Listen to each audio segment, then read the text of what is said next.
They are in every sense a part of the wider Greek world, both in their culture and their language and everything else. So yes, the Spartans were Greek. Yeah. Next question.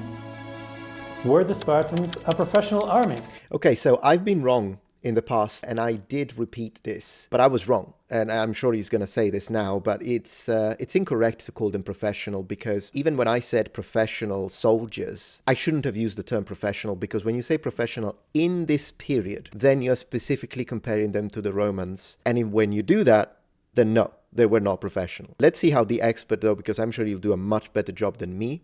Let's see how he says it, so that in a way we can debunk me as well, because I've repeated this and it's technically wrong. No, despite what you may have heard. It's often said that the Spartans were the only professional soldiers in Greece, and that their army was the only professional army, that this makes them stand out from the rest of the Greek world. But no, the Spartans were not a professional army. Spartans could not possibly be professional soldiers because they were forbidden by law from having any profession.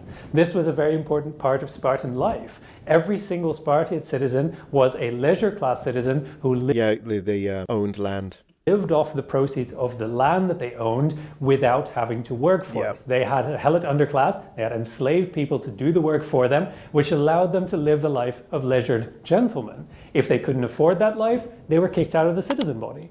So these are people who define themselves as people who don't have to work. They are large estate owners, and this puts them in a position where they can dispose of their time as they see fit. However, they did have an obligation to their community and the state. What that obligation was military service. So if war broke out, the Spartans called the... And of course, being upper class, they could afford excellent gear, which usually it's what I was trying to debunk myself, but I sort of let the pendulum swing a bit too far.